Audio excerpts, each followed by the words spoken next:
as my pre- and kindergarten teacher in Sunday school. She was the first outside of my mom and dad that told me that I could. Amen. Boy, you can. She called me boy. And now I'm so proud that she can call me man. Because I earned that the right way. See, this is why I'm glad to see you transitioning, at least up here, in the right way.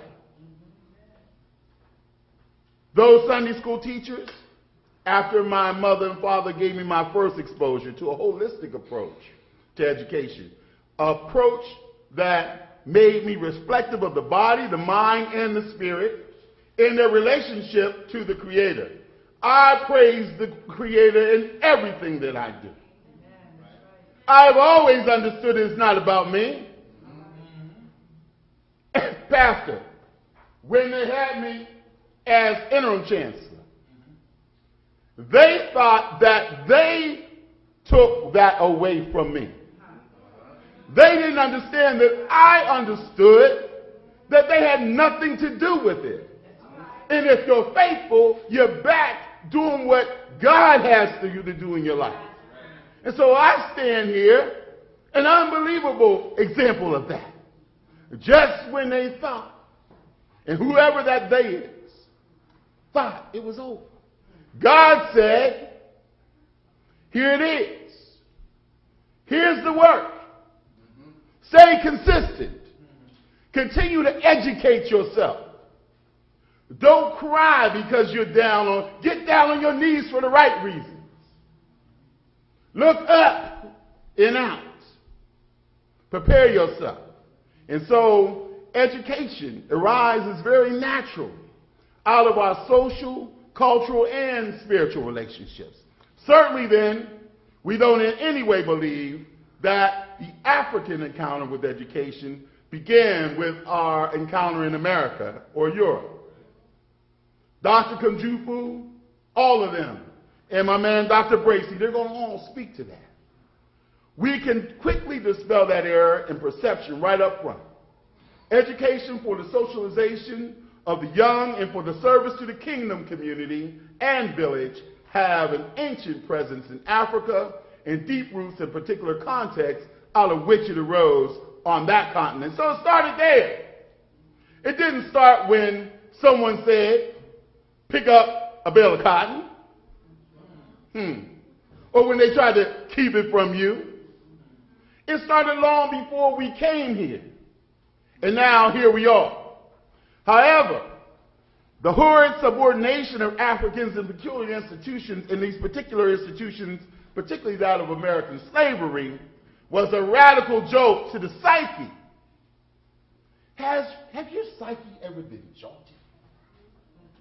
You know, that's like when you're walking around and someone messes with you, and all of a sudden you're like, wow.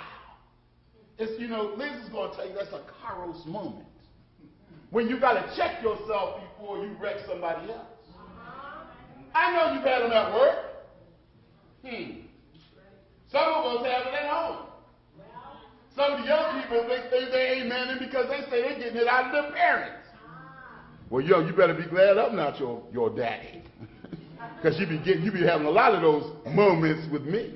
Particularly as beautiful as some of you look in this room, and as smart and intelligent as I know you are. And I'm so grateful for the fact that we, as a people, have gotten through those psyche moments, but we've moved on. Education has been that source of movement in our community and for ancient centuries. And so I'm so glad of this.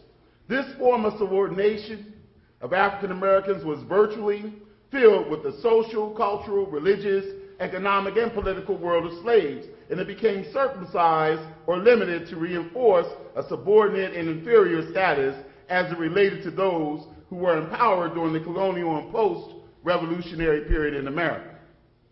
So this total domination, that formal education was not only withheld from a people of African descent in many cases, it was legally prohibited to have that. So let's just sort of wipe that out and let's come forward.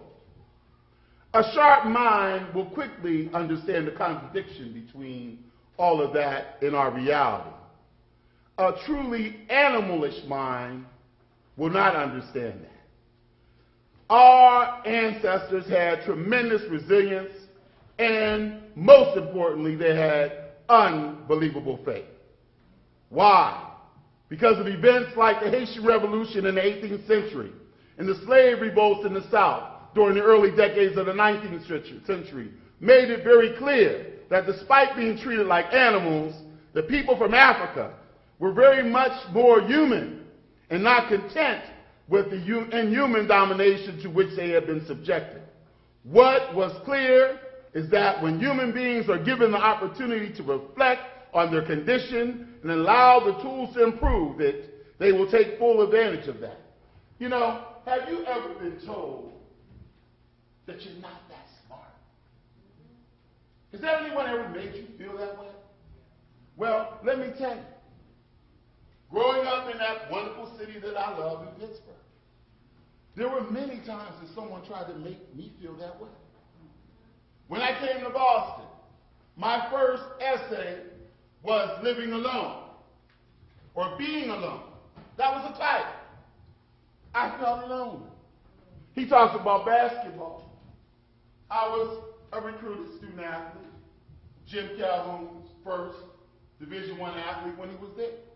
I went into Northeastern's Hall of Fame, but none of that was on the horizon. That didn't matter. Then I'm just letting this basketball player know that up here on the stage. You know. But the professor told me that if you come from a single-parent family, if your mama only makes X amount of dollars, I was checking the list. And if you come from what they call the ghetto, for those of you that don't know what that means nowadays, that's what they called the place that black folk lived back in the day. Y'all call it the hood and all that, man. Yeah, like where are you going? You go to the hood, right? They called it the ghetto. I checked the list. And they said if you have all those check marks, you're not going to be successful. The irony in all that is, that same faculty member who said that to me all those years ago, what's the job working for me now? See how life goes full circle? So don't believe the hype. Someone's always whispering in your ear.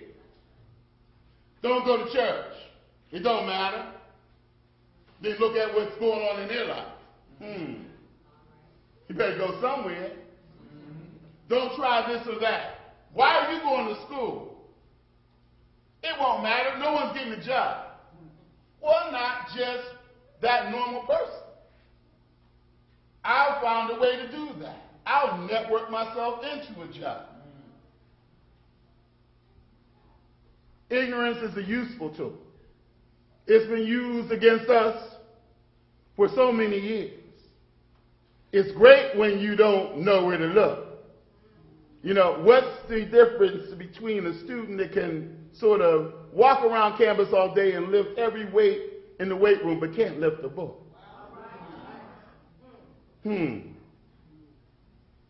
Ignorance. Floating around everywhere. The remedy to that is knowledge. Pastor and I were talking upstairs about education. I'm not just coming here talking to you about some degree type thing. I'm talking about understanding what you need to know in life so you can live a more healthy life. He tells me that this church is progressive enough to have a health ministry where you're out in the streets trying to tell people that if you go and get a checkup, if you check on your diabetes, your high blood pressure, and if you check some of that food you're eating, it's like, he got a lot of nerve. What's he doing talking about food? Look at that brother. But you know, the suit is getting kind of, keep on, brother. I'm watching what I hear. That brother better practice what he preaches. No, you just need to hear